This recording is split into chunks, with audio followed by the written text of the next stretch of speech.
Eh bien, encore une fois, très heureux de l'opportunité, de l'accueil que vous me faites. Très heureux de pouvoir me rendre chez vous par le moyen des médias. Merci de m'accueillir pour le privilège que vous me faites de me recevoir chez vous. Euh, J'espère que ce vidéo qui a pour thème aujourd'hui la comparaison des sources d'amour. S'il y a quelque chose qui est remué, amené à toutes les sauces de nos jours et qui justifie bien des actions, c'est que les gens, entre mondes, justifient leurs actions pour la raison que leur définition de l'amour est justifiable auprès de la société ou de la référence à laquelle ils font euh, par rapport à eux-mêmes ou alors à la culture ou à la tradition ou à la religion euh, de, qui justifie leur manière d'aimer.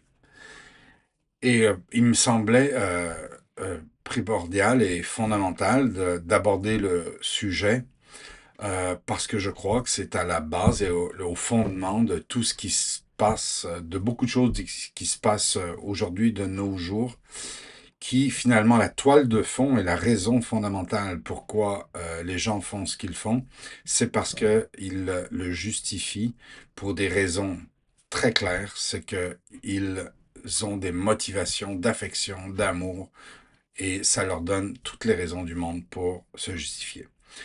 Alors je voudrais, comme je suis croyant de background croyant, eh bien amener une perspective personnelle, mais aussi biblique, fondée sur les Écritures et sur le message de l'Évangile par rapport à cette situation, afin qu'on puisse raisonner ensemble et voir les fondements, encore une fois, des choses et la raison pourquoi on fait les choses et pourquoi on les justifie.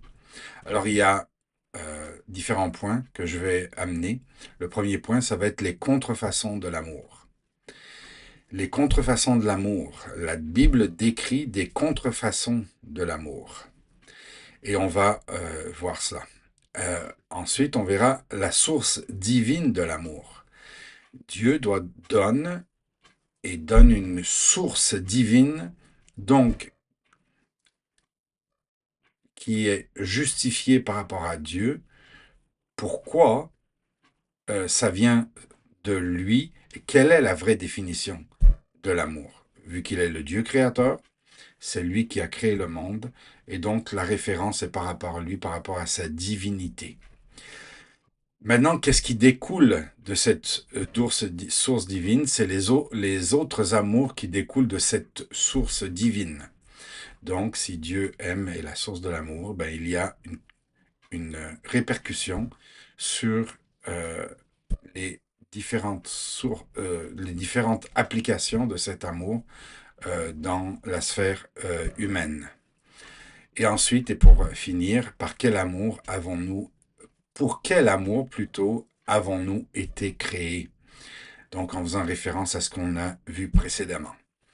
Donc, les contrefaçons de l'amour. Commençons avec cela, avec un texte biblique qui fait une description des temps présents. Et je crois que ce texte décrit les temps présents prophétiquement. Paul a écrit ce texte il y a presque 2000 ans. Et regardez l'acuité, la, la, la précision, en fait, de la description que Paul nous fait dans les derniers temps, comment ça serait. Donc, si vous voulez prendre référence, de Matthieu 3, verset 1. Sache, en parlant à Timothée, qui était euh, son, qui était un disciple, voilà. Sache que dans les derniers jours, il y aura des temps difficiles. Donc, il prépare d'une part Timothée, mais dans les derniers jours. Nous sommes, depuis Paul et jusqu'à maintenant, nous sommes dans les derniers jours. Car les hommes seront égoïstes, amis de l'argent, fanfarons, hautains, blasphémateurs, rebelles à leurs parents, ingrats, et prenez note à tout ce que nous vivons à notre époque. Ingrats, irreligieux, insensibles, déloyaux, calomniateurs, intempérants, cruels, ennemis des gens de bien, traîtres, emportés, enflés d'orgueil, aimant le plaisir plus que Dieu, ayant l'apparence de la piété, mais reniant ce qui en fait la force. Et il termine en disant « Éloigne-toi de ces hommes-là ». Donc, de ne pas avoir de relation avec eux, de relation proche avec ces gens-là. Je crois que ce passage illustre à merveille les temps modernes dans lesquels nous sommes et on peut, avec un peu de discernement, vraiment prendre chaque point et on pourrait prendre le temps de les décrire comme réellement faisant partie du décor de la société à notre époque. Que je vous le rappelle, surtout dans l'Occident, qui est supposé d'être une société où on avait des bases judéo-chrétiennes. Est-ce que ça existe encore, ça, dans nos pays qui étaient supposés d'avoir des bases euh, chrétiennes? C'est exactement là où on est rendu à notre époque. Alors, on ne fait pas de lien parfois, mais la parole de Dieu, elle fait le lien entre l'état spirituel dans lequel nous vivons et l'état je dirais, d'échéance versus l'état que la parole de Dieu décrit comme étant un milieu hospitalier, un milieu sain dans lequel une société peut se développer. Donc c'est en entrée de jeu et en introduction, voilà dans le contexte dans lequel nous sommes. Description de l'amour essentiel qui est défini par notre époque et sur lequel on cultive dans notre monde alors qu'on a abandonné les racines chrétiennes. C'est l'amour de soi. Ça avait été décrit dans le passage que je viens de dire, c'est l'égoïsme, l'amour de l'argent, toutes ces choses-là, hautain, blasphémateur, toutes ces descriptions, ok, c'est l'amour de soi. C'est quand l'amour égoïste, ok, c'est l'amour de soi-même. Que derrière tout ce que je fais ou tout ce que euh, je peux faire croire aux autres que ça peut être pour leur bien, au bout du compte, c'est moi que je sers. Et il y a un passage là aussi, en fait, qui décrit bien, c'est Philippiens 2, au verset 3 et 4, ça me dit « Ne faites rien par esprit de parti ou par vaine gloire. » Donc la gloire pour soi-même, mais que l'humilité, donc qui est l'opposé de l'égoïsme et l'opposé de l'orgueil, vous fasse regarder les autres comme étant au-dessus de vous-même. Okay? Donc, on voit ici l'extrême entre les deux. Que chacun de vous, au lieu de considérer ses propres intérêts, donc d'être centré sur lui-même, considère aussi ceux des autres. Et donc, c'est intéressant de voir que la parole de Dieu nous parle et nous dit et nous décrit que l'amour de soi, qui est l'amour que tout le monde accepte à notre époque, okay, comme étant l'amour véritable, l'amour de soi est devenu le critère essentiel sur lequel on devrait se fier à notre époque, et pour faire fi de l'amour que finalement, au bout du compte, on met les autres au-devant de nous-mêmes. Et on masque ça par toutes sortes d'excuses, ok? Mais finalement, c'est moi, c'est je suis le centre d'intérêt, et tout ce que je fais, c'est finalement, au bout du compte, c'est moi qui suis au centre. Et on appelle ça aussi, la parole de Dieu appelle ça l'amour de la chair. La parole de Dieu en parle d'innombrables fois, et ça a commencé avec, évidemment, le début de la Bible, avec la recherche de l'intelligence, de la connaissance pour soi, la connaissance du bien et du mal, filtrée par l'être humain, par cet amour de soi, au lieu de se fier sur ce que Dieu dit, que lui, c'est lui qui dicte qu'est-ce qui est bien, qu'est-ce qui est mal, parce que c'est lui qui nous a créés, nous avons été faits à l'image de Dieu, et nous sommes donc, euh, nous avons été créés avec une conscience qui, quand elle est vivifiée, quand elle est, on est sensible à la conscience, elle nous conduit à discerner ce qui est bien du mal dans le sens où Dieu le veut, c'est-à-dire la vérité et le mensonge, ça sépare et ça discerne les choses. Donc, et c'est comme ça que l'être humain peut savoir qu'est-ce qui est bien, qu'est-ce qui est mal. C'est pas par l'amour de soi, parce que l'amour de soi, finalement, c'est la haine de l'autre. C'est comme ça que la Bible le dit. C'est pas comme ça qu'on veut le voir dans ce monde. Mais la réalité, c'est que l'amour de soi, c'est la haine de l'autre. Je le dis peut-être, puis ça peut vous paraître cru, mais c'est la réalité. L'amour de soi, les publicités, les gouvernements, tout ce qui est mis de l'avant dans ce monde actuellement est centré sur l'amour de soi, au lieu de privilégier l'autre dans une société. Puis c'est ça le principe d'une société, c'est que, à quelque part, je mets ma contribution au service des autres. Bien sûr, au début, normalement, dans l'Église, qui doit être le reflet des principes de Dieu et qui doit refléter ensuite le monde et qui doit imprégner le monde de cette pensée. Et ça devrait être l'ordre dans lequel ça devrait être fait. Malheureusement, il y a une inversion des valeurs et tout ce qui a été fait dans les dernières décennies, c'est d'inverser ces valeurs, c'est d'enlever tout ce qui est de référence chrétienne, de commandements, de valeurs, de justice, pour renverser et de mettre l'accent sur le moi, sur l'exacerbation, sur la, la, l'éloge du moi. Donc, première description, l'amour de soi.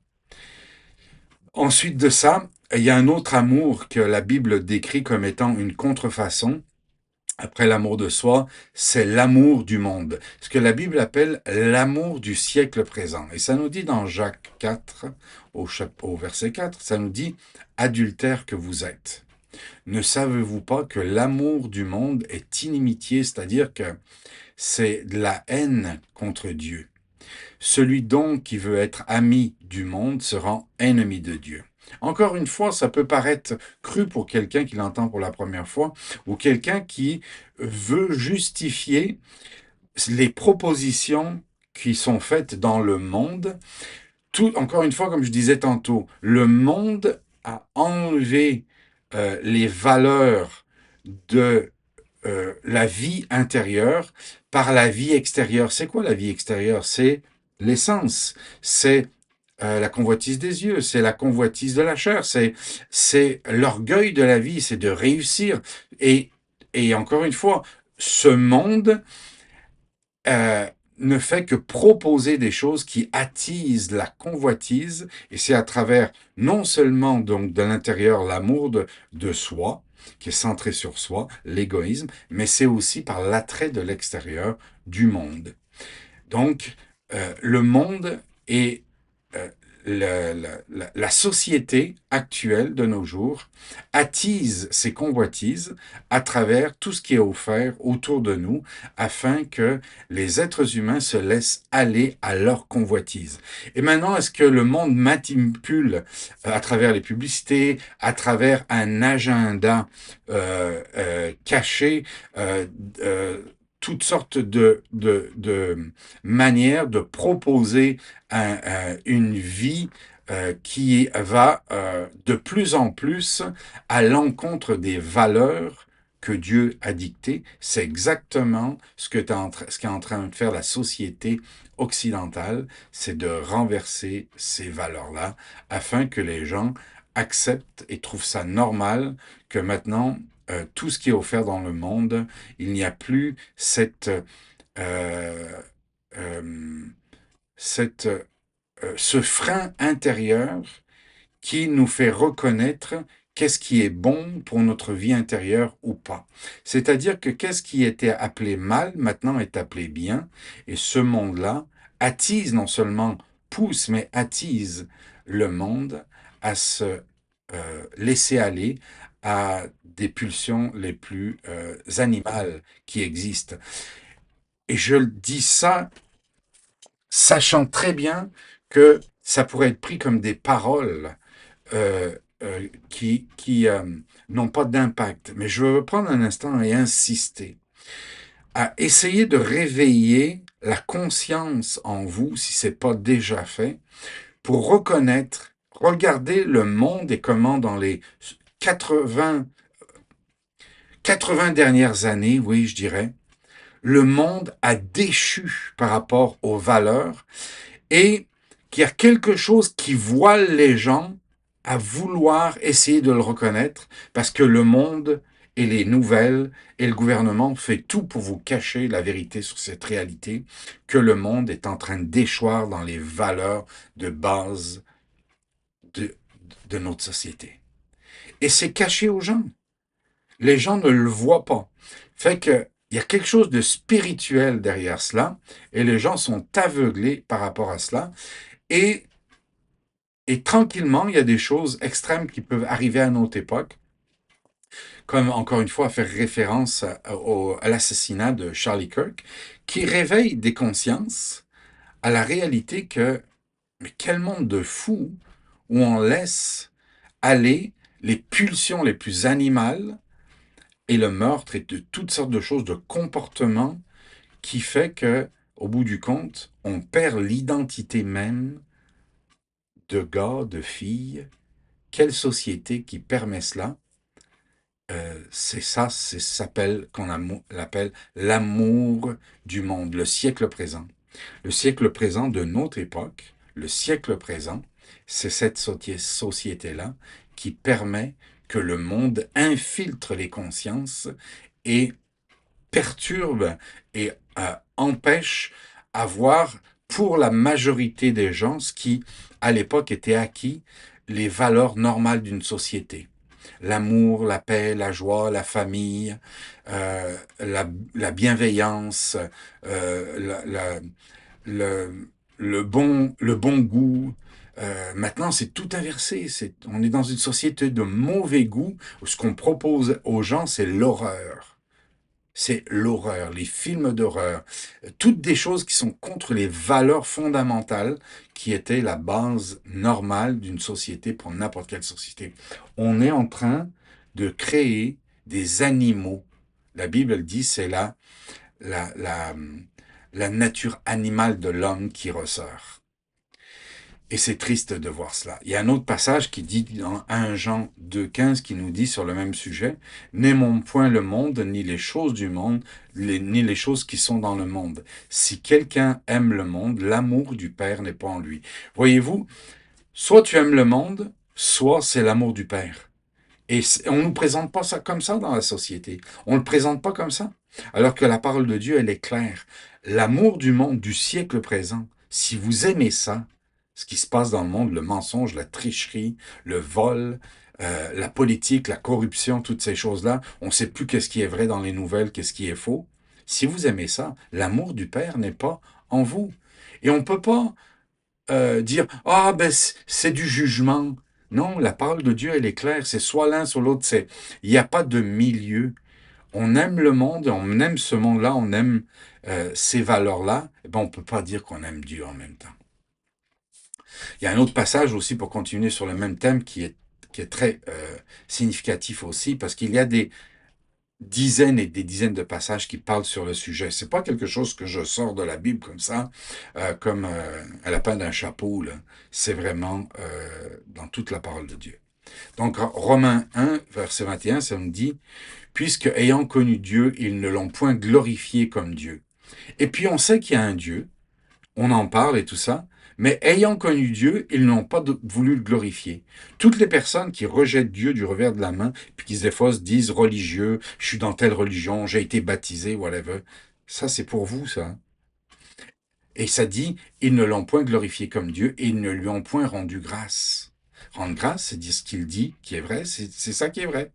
Mais ils se sont égarés dans leurs pensées. On est dans un monde où les gens se sont égarés de Dieu C'est ça notre société à notre époque. C'est une intentionnelle en plus. Il y a un virage spirituel intentionnel pour amener les gens loin de Dieu. Ils se sont égarés dans leurs pensées et leur cœur sans intelligence a été plongé dans les ténèbres. Les gens de notre époque sont plongés dans les ténèbres. C'est la description que la Bible nous donne et la vraie radio. Vous savez, quand il y a des choses qu'on ne peut pas voir si on va faire une radio. Ben là, Dieu voit à travers les mensonges. Il voit à travers les ténèbres. Il fait une description. Et c'est comme ça. Leur cœur sans intelligence a été plongé dans les ténèbres. Et j'ai fait partie de ces gens-là parce que j'avais certaines croyances et j'avais été pour un temps plongé dans les ténèbres. Et au verset 22, ça dit, se vantant d'être sages, ils sont devenus fous, et ils ont changé la gloire du Dieu incorruptible en image représentant l'homme corruptible. On enlève Dieu et on remplace des hommes qu'on dit qu'on croit, qu'on pense ils disent qu'ils ont des solutions à travers tous les âges, hein, et spécifiquement à notre époque. Alors, ça peut être des présidents, des philosophes, ça peut être des penseurs, ça peut être des systèmes philosophiques, toutes sortes de choses qui sont amenées par l'homme. Donc, l'homme corruptible. L'homme est corruptible. Est-ce que vous le voyez? L'homme est corruptible. Partout, tout ce qu'on voit, c'est de la corruption. Il faut qu'on se réveille à un moment donné. On est endormi. Il y a une séduction. La séduction, ça dit, c'est comme un enchantement. C'est comme une sorcellerie. Et spirituellement, le monde est comme ensorcelé. Il y a un enchantement. Et il faut qu'il y ait quelque chose qui se passe. Et il faut qu'il y ait un électrochoc, peut-être, pour que les gens réalisent. Regardez, ça va plus loin, dit des représentant l'homme corruptible, ça s'arrête pas là. Des oiseaux, des quadrupèdes et des reptiles. Les gens vont jusqu'à croire que les animaux sont aussi importants que les êtres humains, faits à l'image de Dieu. Est-ce que vous réalisez où c'est qu'on est rendu, ce monde qui a perdu la boussole, si on peut dire? Et c'est triste de voir cela. Et bien sûr que je suis concerné, que je me sens concerné, parce que moi-même, j'étais dans les ténèbres, et moi, j'ai vu la clarté de la lumière de l'Évangile, qui est l'Évangile de l'amour, c'est l'Évangile de la bonne nouvelle. Et c'est pour ça que c'est important d'en parler, de ramener, de réajuster le tir.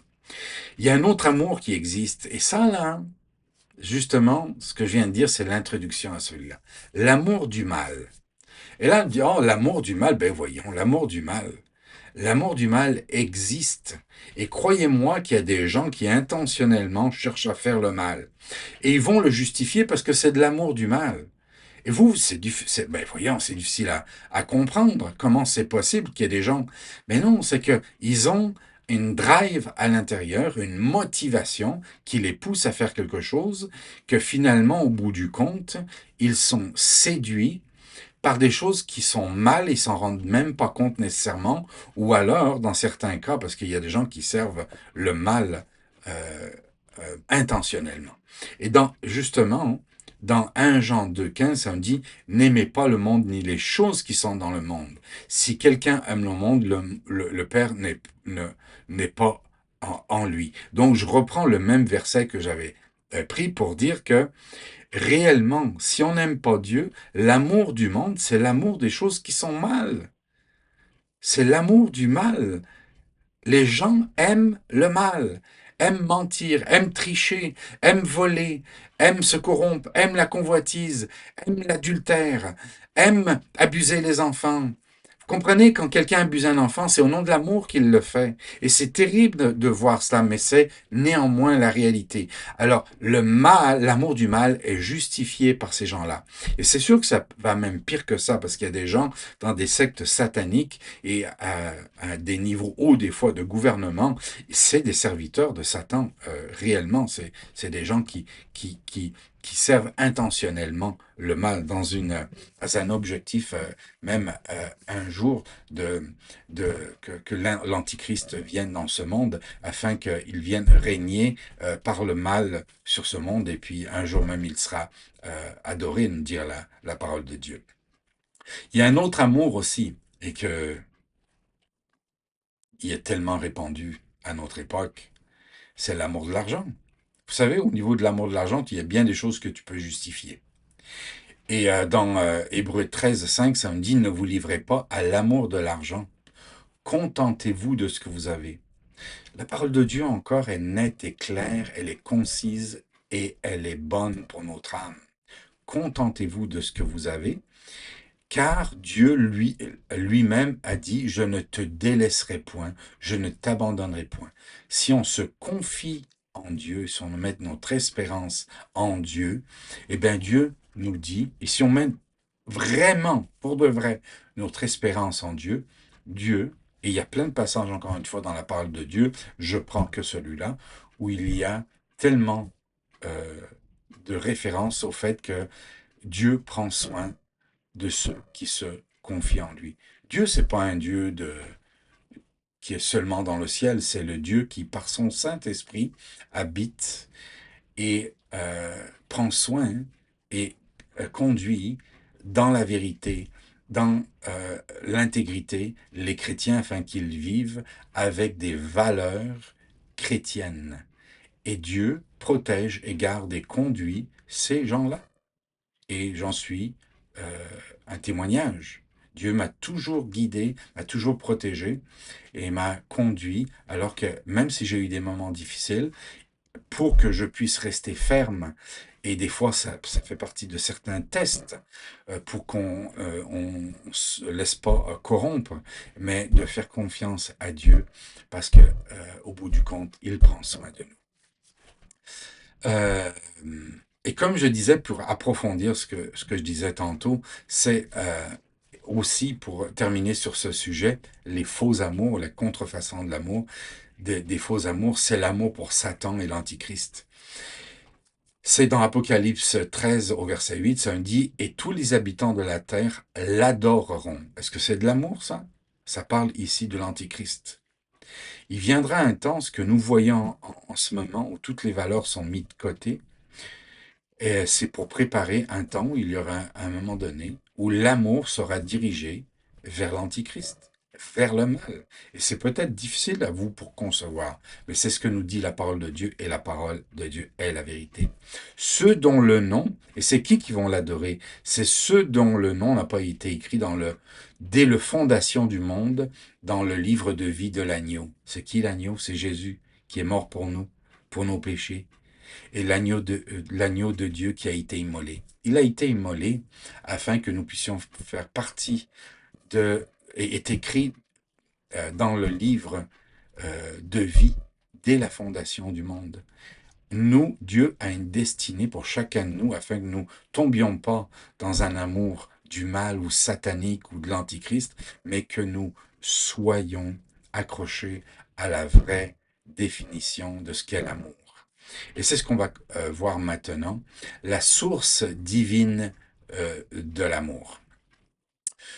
Dieu est la véritable source, la référence unique qui existe, alors que les êtres humains on cherche tant bien que mal par différentes façons à travers les religions, des philosophies, toutes sortes de raisons, à travers... oh, il y a tellement de choses, le yoga, le zen, la paix intérieure, la réalisation de soi, tellement de manières que les gens cherchent. Le Créateur nous a créés avec à l'intérieur de nous une faculté de chercher la vraie source divine de l'amour. Dieu est la seule vraie source. Dieu est le créateur, donc c'est lui l'amour. Donc la source vient de lui. Et 1 Jean 4 au verset 16 nous dit, « Et nous avons connu l'amour que Dieu a pour nous et nous y avons cru. » Dieu est amour. Dieu est amour. Dieu est Dieu, mais Dieu est amour. Dans un des attributs de Dieu, de qui il est amour. Et celui qui demeure dans l'amour demeure en Dieu, et Dieu demeure en lui. Voyez-vous la réciprocité ici? C'est que si on a trouvé Dieu, on a trouvé la source de l'amour, et si l'amour de Dieu est en nous, Dieu est en nous, nous sommes en lui, et il est en nous. Alléluia. C'est ça que ça veut dire. Et au verset 17, tel il est, tels nous sommes aussi dans le monde. Donc, à partir du moment où Dieu a mis cet amour-là à l'intérieur de nous par le pardon de nos péchés et par la vie de Christ en nous, eh bien, c'est en cela que l'amour est parfait en nous, afin que nous ayons de l'assurance au jour du jugement. Parce que, au bout du compte, la question, c'est que c'est l'amour qui empêche que nous soyons jugés. De trouver la vraie source de l'amour, écoutez bien ce que je dis là, parce que si, on peut l'échapper là. Si on trouve la vraie source de l'amour, on ne sera pas jugé après, au jugement dernier. Est-ce que vous réalisez ce que ça représente comme réponse, que la réponse de l'être humain, c'est de trouver la source de l'amour. Et c'est ça qui enlève le jugement sur nous, parce que si on n'est pas dans l'amour, on est dans un faux amour, on se justifie, et donc on est jugé. Voilà la réponse que tous les êtres humains cherchent. La crainte n'est pas dans l'amour. Après ça, là, on n'a pas à avoir de crainte parce que là maintenant, on sait que Dieu nous aime. Mais l'amour parfait bannit la crainte, car la crainte suppose un châtiment. Mais celui qui craint n'est pas parfait dans l'amour. Pour nous, nous l'aimons parce qu'il nous a aimés le premier. Et je vous répète cette phrase. Pour nous, nous l'aimons parce qu'il nous a aimés le premier. Vous ne pouvez pas aimer Dieu si vous ne comprenez pas qu'il vous a aimé en premier. Et la preuve de son amour, c'est qu'il est mort pour vous. On reconnaît vraiment le vrai amour par le sacrifice de la vie de quelqu'un pour nous. Et en l'occurrence ici, comment on sait que Dieu nous aime? C'est quand il a pris sur lui nos péchés, nos fautes, nos maladies, tout ce qui est mauvais en nous, il l'a pris sur lui. C'est la preuve de son amour. Il nous a aimés le premier. Et nous, parce que nous reconnaissons cela, on peut juste répondre à son amour. On ne peut pas créer par nous-mêmes de l'amour. On ne peut juste que y répondre. Et ça, c'est fondamentalement pour comprendre que la source vient de Dieu et nous, nous y répondons. Et c'est pour ça que c'est dans 1 Jean, je n'ai pas le verset ici, mais ça nous dit, dans Jean, dans l'évangile de Jean, 1 au verset 12, ça nous dit, pour ceux qui l'ont reçu, Jésus-Christ, il a donné le pouvoir de devenir enfants de Dieu.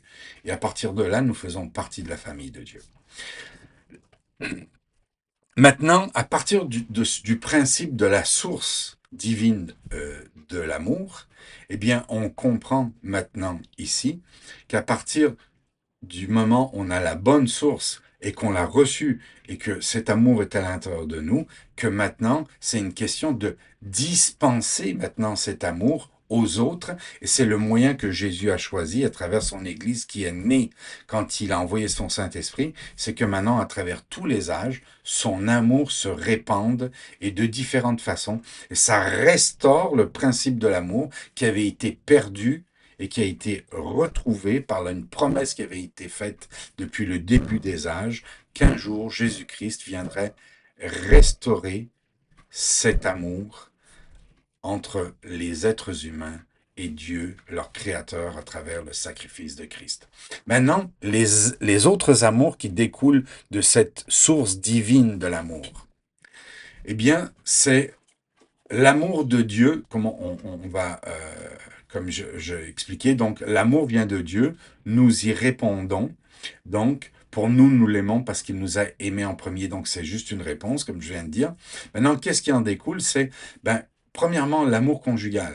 Qu'est-ce que nous dit la parole de Dieu dans Éphésiens 5, 25? L'amour conjugal. Le vrai amour conjugal, c'est quoi maintenant? À partir de l'amour qui a été démontré à la croix. C'est Marie aimée vos femmes, comme Christ a aimé l'Église et s'est livré lui-même pour elle. C'est normal que ça découle dans la famille, dans le couple plutôt, pour commencer, dans le couple, donc au niveau conjugal, que le mari aime sa femme comme Christ a aimé l'Église et a donné sa vie pour elle.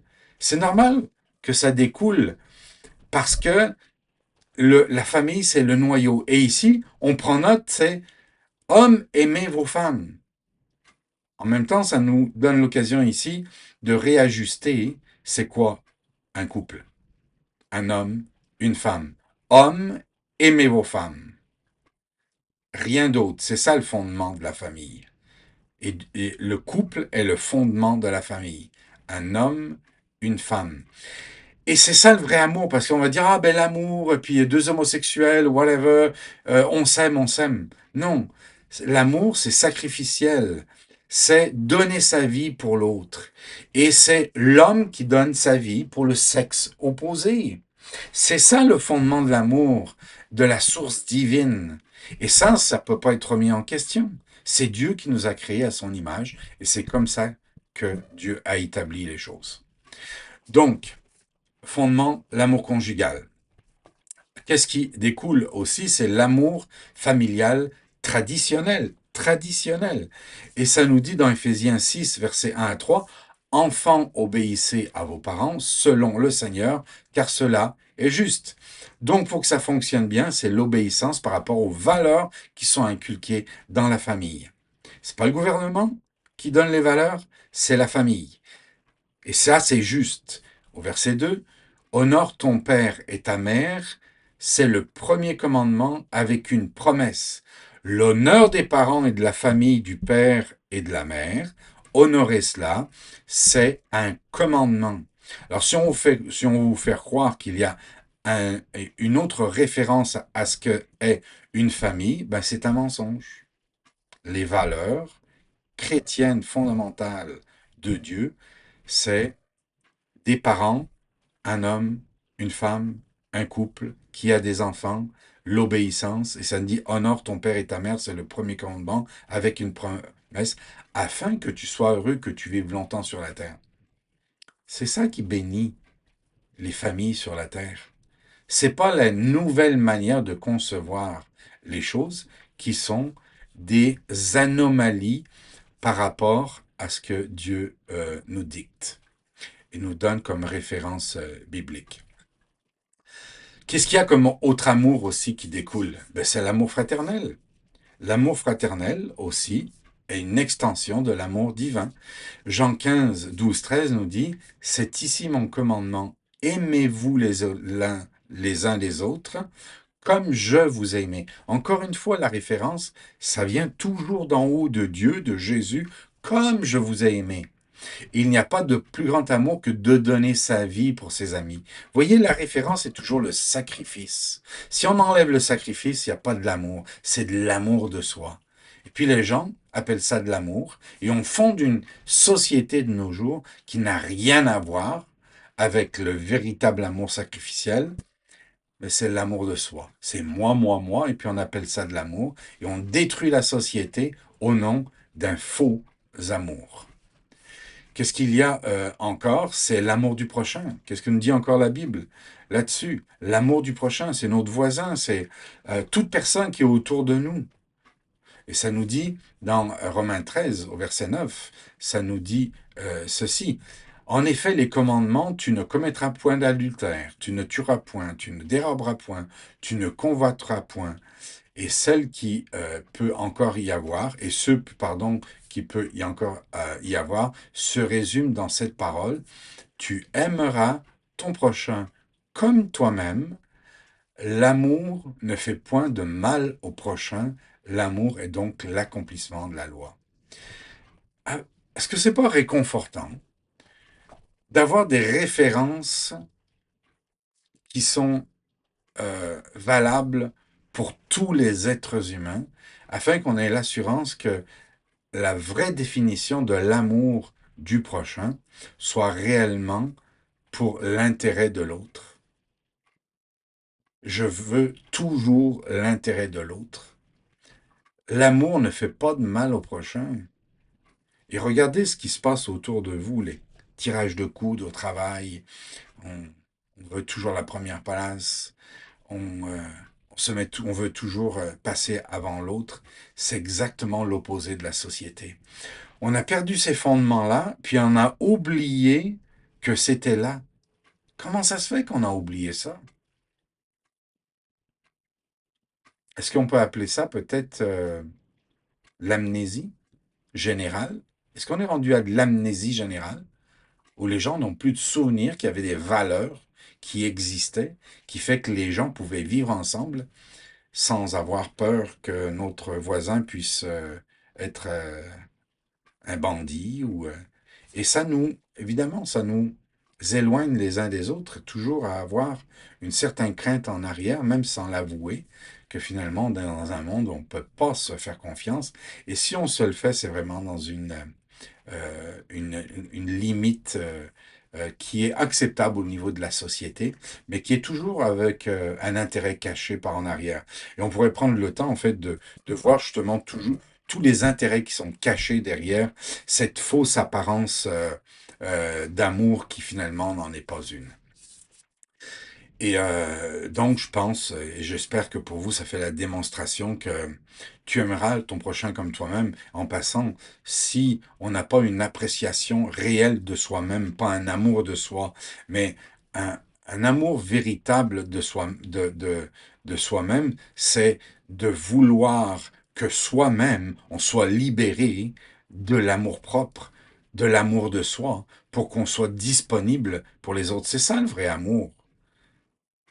Sinon, comment on peut dire que tu peux aimer ton prochain comme toi-même? C'est pas vrai, ça serait faux. Comme je disais tantôt, l'amour de soi, c'est en réalité, c'est de la haine déguisée. On continue. L'amour pour nos ennemis. S'il y a quelque chose qui distingue aussi le comportement du chrétien et de l'amour chrétien, Jésus a aimé ses ennemis. Il est mort pour des pécheurs comme moi et vous. Il est mort pour ses ennemis. Le message de l'Évangile, c'est de donner sa vie pour l'autre. Jésus est mort pour nous. Regardez la société encore une fois au filtre de ce que je viens de dire. La société, c'est le contraire. Quand tu t'aimes toi-même, l'autre, ça n'a pas d'importance. Ton ennemi, ben, si tu peux l'éliminer d'une manière ou d'une autre, sans aller nécessairement à un assassinat, mais il y a beaucoup de manières d'éliminer quelqu'un. Et les ruses des êtres humains et de l'égoïsme et de l'orgueil humain à toutes sortes de manières de le faire. Et on pourrait étudier cela en long et en large, mais c'est pas notre thème ici aujourd'hui. Donc, définitivement que l'amour pour les ennemis. Vous savez, le monde ne peut pas changer s'il n'y a pas de l'amour pour nos ennemis. Ça a l'air une phrase, encore une fois, là, qui a l'air de rien. Les gens disent qu'ils veulent changer le monde et puis, on se lève contre le racisme, on se lève, les Blancs ont abusé les Noirs, toutes sortes de choses, les hétérosexuels ont abusé les homosexuels et les transgenres et tout ça. OK? La réalité, c'est que Dieu a aimé les pécheurs ennemis. Ces gens qui ont des valeurs qui se sont éloignés des principes, des commandements de Dieu. Les gens qui sont chrétiens ne les haïssent pas.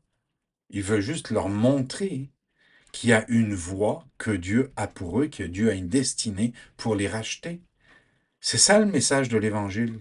Alors s'il y a des discussions, s'il y a des échanges, s'il y a des fois une intention d'évangélisation, c'est dans ce sens-là. C'est pas pour provoquer, c'est pas pour éliminer, c'est pas pour tuer. En tout cas, c'est pas ce que le message de l'Évangile ici communique. Si ça a été fait dans le passé au nom du christianisme, c'est pas ici ce que la Bible elle dit, parce que la Bible elle dit aimez vos ennemis. Et donc dans Luc 6, ça nous dit au verset 27, mais je vous dis à vous qui m'écoutez, aimez vos ennemis, faites du bien à ceux qui vous haïssent, bénissez ceux qui vous médisent, priez pour ceux qui vous maltraitent. Ça, c'est Dieu ici qui est en train de parler, incarné dans la personne de Jésus-Christ, qui est la personne qui représente Dieu. Donc la même pensée qui est en Jésus, c'est la pensée de Dieu au ciel. Donc ça veut dire que Dieu et Jésus sont unis sur cette même pensée. Ce que Dieu veut, c'est que les gens qui n'ont pas encore connu Jésus, qui sont au sens spirituel ennemis parce qu'ils rejettent Dieu, ils ne veulent pas accepter l'Évangile, Dieu dit de les aimer jusqu'au moment où ils vont se repentir et accepter cet évangile de paix. C'est ça, le vrai amour. Ça va jusqu'à aimer nos ennemis. Voyez-vous comment, quand on replace dans une perspective saine de raisonnement sain, comment les choses reprennent leur place et font du sens. Et j'espère que ça vous fait raisonner et que ça nous amène à un point où réellement notre cœur puisse percevoir, notre cœur, je dis bien, percevoir la vraie réalité qui est représentée ici par la vraie définition, la vraie source de l'amour qui seul peut venir de Dieu. Maintenant, pour terminer, je vais nous poser cette question. Pour quel amour avons-nous été créés? On a vu ces deux définitions. Et après avoir raisonné, avoir réfléchi ensemble, je vous pose, nous pose la question. Pour quel amour avons-nous été créés? Si après avoir dit tout ce qui a été dit, et comme on dit, je ne vous ai pas rentré un couteau dans la gorge, je raisonne avec vous, je médite, je réfléchis, j'étale ici ma réflexion avec vous. Est-ce qu'il est possible, après avoir comparé ces deux types d'amour, que vous puissiez encore dire « Ah, c'est moi que je veux servir ». Je vais vous lire, pour terminer, dans Romains 8 au verset 5, ça nous dit « Ceux, en effet, qui vivent selon la chair, donc l'amour de soi, s'affectionnent à la chair, à l'amour de soi. L'affection, donc leur amour, est pour la chair. Tandis que ceux qui vivent selon l'esprit, donc spirituellement, à travers les choses de l'esprit que Dieu nous a laissées, qui sont sa parole et qui sont son esprit, qui est un esprit spirituellement qui agit dans le monde, ceux qui vivent selon l'esprit s'affectionnent aux choses de l'esprit. Je vous pose la question, est-ce que vous vous affectionnez aux choses, à votre amour de soi, ou aux choses spirituelles qui unifient réellement le monde entier et qui nous unit réellement sous la grâce de Dieu? L'affection de la chair, c'est la mort. C'est là maintenant qu'il faut réfléchir. La décision que vous prenez a une conséquence. L'affection de la chair, c'est la mort, tandis que l'affection de l'esprit, c'est la vie et la paix. Hey, mesurons les paroles, c'est la vie spirituelle, c'est la vie éternelle. Et ça accompagne notre vie de paix. Est-ce que vous comprenez que quand vous mettez en pratique toutes ces définitions de l'amour, en commençant par la source de l'amour divin qu'on reçoit dans notre vie, c'est la paix pour notre âme, avec tous les défis que ça représente, même d'avoir à aimer nos ennemis dans des circonstances où on peut se faire abuser, maltraiter, parce que nous vivons dignement pour des valeurs qui sont sûres et établies, non pas sur des fondements humains, mais sur des fondements de Dieu lui-même et sur sa parole. Et sa parole est un guide. Vous savez, comme il y a un code civil, et il y a plein de codes civils différents dans le monde entier parce que chaque pays a son code civil. Il n'y a pas un code civil commun pour tous les pays. Les lois ne sont pas les mêmes pour tous les pays, mais il y a une seule parole de Dieu parce qu'il y a un seul Dieu. C'est simple, c'est basic. C'est pour ça que c'est la vérité aussi. Alors qu'on fait croire qu'il peut y avoir plusieurs religions, le pluralisme, toutes sortes, il faut accepter les gens comme ils sont, avec leur background, et selon la définition de la Bible, avec chacun leur péché. Non, les gens ont des intentions malignes, même sans s'en rendre compte, parce qu'ils ont un amour pour eux-mêmes avant tout le reste. Donc je continue. L'affection de la chair, comme j'ai dit, c'est la mort, tandis que l'affection de l'esprit, c'est la vie et la paix. Car l'affection de la chair est inimitié et haine contre Dieu. parce qu'elle ne se soumet pas à la loi de Dieu et qu'elle ne le peut même pas. Et ici, ça fait référence au fait qu'il n'y a pas de religion. La chair, même si on aurait la bonne intention de vouloir faire les choses de Dieu, et si on se dirait, ah ben là, maintenant, je vais essayer. La Bible elle dit que la chair n'a pas ce moyen-là. C'est pour ça que la Bible elle dit, il faut qu'on meure à nous-mêmes. On meurt à nos propres euh, œuvres, à nos propres mérites de vouloir faire, à travers une religion, à travers une démarche personnelle, ce désir de vouloir s'approcher de Dieu par nous-mêmes. La réalité, c'est que on peut pas s'approcher de Dieu. C'est Jésus qui s'est incarné, qui s'est approché de nous. Et Jésus, en mourant sur la croix et en prenant nos péchés, il nous fait reconnaître qu'on peut pas par nous-mêmes. Et si on reconnaît, par exemple, qu'on a besoin d'un sauveur, qu'on a besoin d'être pardonné de nos péchés, là, en reconnaissant nos péchés, il nous donne sa vie parce que c'est représenté par sa résurrection. La résurrection après du tombeau, ça veut dire que s'il est ressuscité, nous ressuscitons, la parole de Dieu nous dit, nous ressuscitons avec lui. Et si nous comprenons cela, que le sens spirituel de notre vie sur la terre, c'est d'arriver à cette expérience spirituelle qu'il y a un esprit qui a été donné après la résurrection afin que moi, mon expérience, et que vous aussi, vous puissiez expérimenter la vie de Dieu en vous à travers le message de la bonne nouvelle. J'espère que ce message pourra avoir un impact dans votre cœur et que par réflexion et par prière et par humilité, vous puissiez vous approcher euh, de la réalité du moment où vous allez faire cette décision pour Dieu et qui vous donnerait cette paix intérieure que chaque être humain a besoin. Que Dieu vous bénisse et à bientôt.